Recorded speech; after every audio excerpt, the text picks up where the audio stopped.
दोस्तों, मैं परवीन सुखीजा आपका स्वागत करता हूं। आज के इस वीडियो में हम लोग बात करने जा रहे हैं ऑस्ट्रेलिया की जो न्यूज़ आ रही है। ऑस्ट्रेलिया से जो ऑस्ट्रेलिया करंटली क्या कर रहा है। आई एम श्योर बहुत सारे स्टूडेंट्स अपना जब ये वीडियो सुन रहे होंगे तो वो अपने वीज़ाज जो फेब इनटेक के लिए अप्लाई किया हुआ है उसके डिसीजन की वेट कर रहे हैं।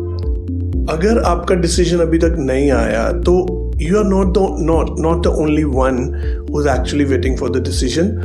रिसेंट पास्ट में पिछले 1.5-2 महीने से जो एक ट्रेंड देखने को मिल रहा है कि ऑस्ट्रेलियन हाई कमीशन 4 तरह से 4 चीज़ें हो रही हैं। एक तो बच्चों के जो डिसीजंस हैं वो लॉन्ग डिलेज हो रहे हैं उसमें। दूसरा, बिना किसी बात के देखो रिजेक्शंस आ रही हैं। रिजेक्शंस या तो कहते हैं ना कि अगर प्रोफाइल अच्छा नहीं है या फिर कुछ फ्रॉडुलेंट डॉक्यूमेंट्स हों तो नेचुरली समझ में आता है कि रिफ्यूज़ल हो। लेकिन अच्छे केसेस की जिनके पास फंड्स भी हैं, जिनकी प्रोफाइल्स बहुत अच्छे हैं, ऐसे केसेस के भी रिफ्यूज़ल्स आ रहे हैं। तीसरा एक और बहुत अनफॉर्चुनेटली हुआ है कि ऑस्ट्रेलियन यूनिवर्सिटीज़ बच्चों को फोर्सफुली ये बोल रहे हैं कि आपकी COE कैंसिल करेंगे या फिर आप अपना जो वीज़ा एप्लीकेशन है उसको विड्रॉ कर लीजिए। ये क्यों कर रहे हैं? क्योंकि वो अपने खुद के लेवल को बचाने के लिए, क्योंकि आपको पता है कि ऑस्ट्रेलियन यूनिवर्सिटीज़ का लेवल 1, 2, 3 है ना। तो जो यूनिवर्सिटीज़ लेवल 1 में है वो नहीं चाहती हैं कि इस डिफ़िकल्ट टाइम में जब ऑस्ट्रेलियाज़ इतना वीज़ाज़ नहीं दे रहा है, मोस्टली रिफ्यूज़ल्स आ रही है, तो उस टाइम पे वो अपना रिकॉर्ड और नहीं ख़राब करना चाहते हैं कि ऐसा ना हो कि क्योंकि मार्च के महीने में ये जो असेसमेंट लेवल चेंजेस हैं ये होने होते हैं। तो अभी सब यूनिवर्सिटीज़ को समझ में आ गया है। अभी जो लास्ट मैंने एक आर्टिकल पढ़ा था उसमें इनिशियली 2 यूनिवर्सिटी जिसमें यूनिवर्सिटी ऑफ वोllongong और एडिथ कॉवन यूनिवर्सिटी पर्थ ने ये कहा था ये जो अपनी फाइल्स को विड्रॉ करने के लिए या फिर COE कैंसलेशन के लिए। अब ये नाम बढ़ के 8 यूनिवर्सिटीज़ हो चुका है। उसमें एक कैपलन कॉलेज का नाम है, 7 यूनिवर्सिटीज़ एंड 1 कॉलेज। तो ये सब जो हो रहा है उसका रीज़न क्या है? जस्ट दोस्तों आपके लिए ये जानना ज़रूरी है कि ऑस्ट्रेलिया ने रिसेंटली एक जो बदलाव अपनी माइग्रेशन पॉलिसी में अनाउंस किया था। एक्चुअली बातें तो पिछले साल की ही हो रही हैं, लेकिन जो अब टाइम आ चुका है इम्प्लीमेंटेशन का। अब कहते हैं ना कि जब चीज़ें बदलती हैं तो बहुत हलचल होगी।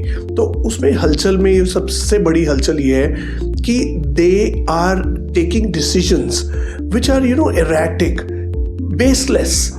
I mean, ये हम नहीं कह रहे हैं। अक्रॉस नॉर्मली अगर आप पंजाब से हो, हरियाणा से हो तो समझ में आता है कि हो सकता है कि इन ये जो है ना रेड फ्लैग रीजन्स हैं, इनमें जनरली अच्छी एप्लीकेशंस नहीं जाती हैं। लेकिन today I am talking about across Asia, India, Pakistan, Bangladesh, Nepal and not even अब चाइना को भी नहीं बख्शा है। तो अब पूरा नॉर्थ ईस्ट एशिया जो है वो कवर हो चुका है। और रिसेंटली क्या देखने में आया है कि बहुत इरेटिक वे से डिसीजन ले रहे हैं। और ना तो जो कंसल्टेंट्स वो खुश हैं, स्टूडेंट्स तो डेफिनेटली खुश नहीं होंगे, यूनिवर्सिटीज़ भी खुश नहीं है इस डिसीजन से। अभी रिसेंटली इंडिया की जो एक एसोसिएशन है जिसका नाम है ARI, वो कंसल्टेंट्स जो बेसिकली ऑस्ट्रेलियन रिप्रेजेंट करते हैं यूनिवर्सिटीज़ को, उनकी तरफ से जो उनके मिनिस्टर्स हैं उनको एक लेटर लिखा गया है कि ये जो हो रहा है इसको इमीडिएटली ऑन प्रायोरिटी बेसिस पे रोका जाए। 21 फरवरी को ये लेटर लिखा था। और उसके बाद एक और स्टूडेंट्स के लिए भी उन्होंने लेटर लिखा है कि आप घबराओ नहीं, आपको बहुत सोच समझ के डिसीजन लेना है कि अब आपकी फाइल के साथ क्या होगा। देखो जनरली क्या है कि जब आप ये वीडियो सुन रहे हो सकता है कि आपकी ओरिएंटेशन निकल चुकी हो, आपकी क्लासेस जो है बहुत पास में भी, क्योंकि मार्च के फर्स्ट वीक में क्लासेस शुरू हो जाती हैं, तो वो भी आपकी बहुत नियर आ चुकी है, आपका डिसीजन अभी भी नहीं आया। तो मेरा आपको सजेशन ये रहेगा कि अगर आपका कोर्स जो है जुलाई इनटेक में है, आप इमीडिएटली देखो, अगर विक्टोरिया यूनिवर्सिटी के कुछ स्टूडेंट्स इस चीज़ को सुन रहे हैं और वो नर्सिंग के बारे में बात कर रहे हैं, मतलब वो उनका एडमिशन है, तो अप्रैल इनटेक है उनका, आप इमीडिएटली डेफर कर लीजिए। अगर आपका कोर्स जुलाई मतलब जो ट्राइमेस्टर 2 है वो अवेलेबल है, तो आप इमीडिएटली विदाउट एनी डिलेज आप उसको डेफर के लिए रिक्वेस्ट डालिए और उसको अपने इमी अकाउंट में अपलोड कर दीजिए। अगर प्रॉब्लम कहाँ आ रही है, प्रॉब्लम आ रही है नर्सिंग स्टूडेंट्स को।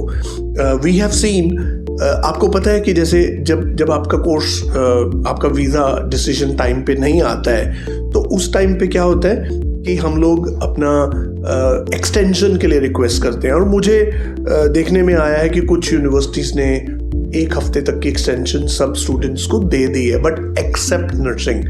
अभी रिसेंटली ग्रिफिथ यूनिवर्सिटी में हमने एक रिक्वेस्ट डाला था, they said unfortunately we can not give extension for health courses. तो उस केस में क्या होगा, उस केस में आपको देखो, this is a big problem. अब ये एक दिमाग में रखने वाली बात है कि देखो, यूनिवर्सिटी ने क्या कहा है, यूनिवर्सिटी ने कहा है कि unfortunately we don't have July intake for nursing. तो स्टूडेंट को उन्होंने ऑप्शन दिया है कि आप अपना कोर्स चेंज कर लीजिए। तो मुझे नहीं लगता कि कोई भी स्टूडेंट अपना कोर्स नर्सिंग से बैचलर ऑफ हेल्थ साइंस में करेगा।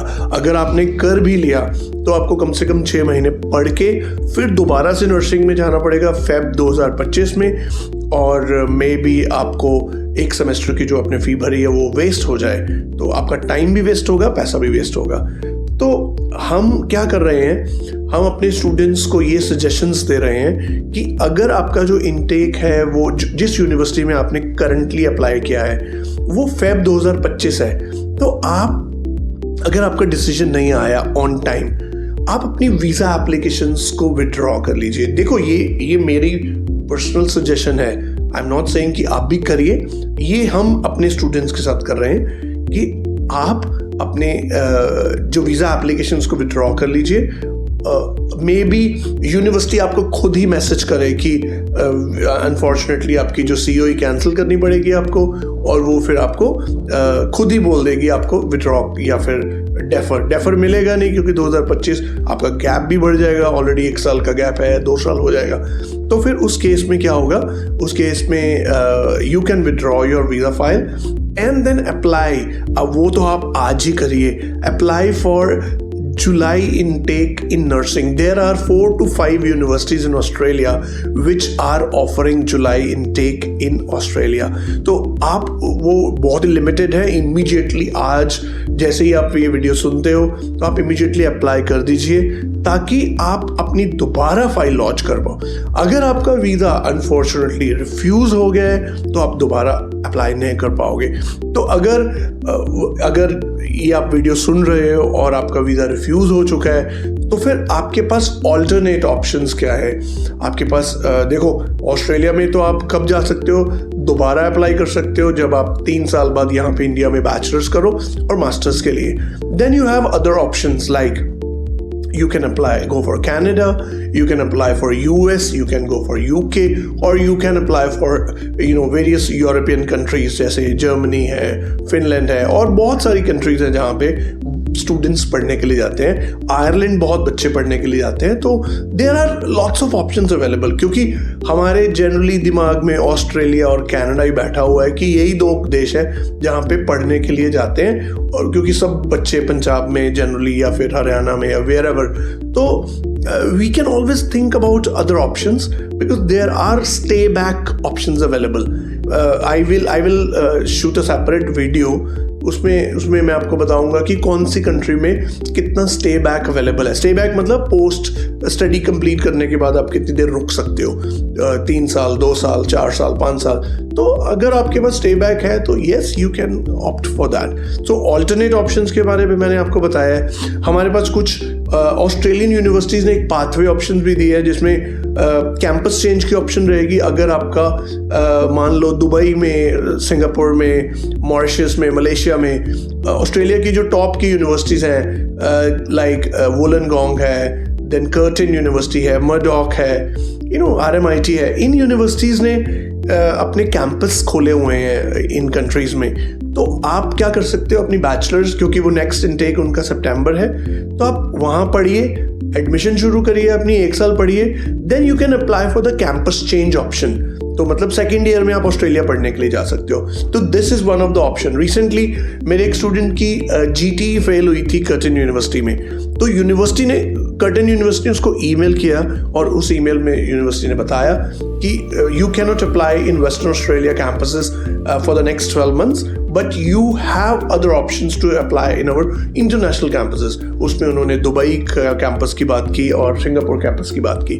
तो फिर मतलब अगर आप सिंगापुर या दुबई में पढ़ते हो, उसके बाद the Curtin university you will get अगर आपको 3 साल वहाँ पे पढ़ना है तो आप वहाँ पे एज इंटरनेशनल स्टूडेंट आपको ऑस्ट्रेलियन डिग्री मिलेगी, आपको 20 घंटे काम मिलेगा।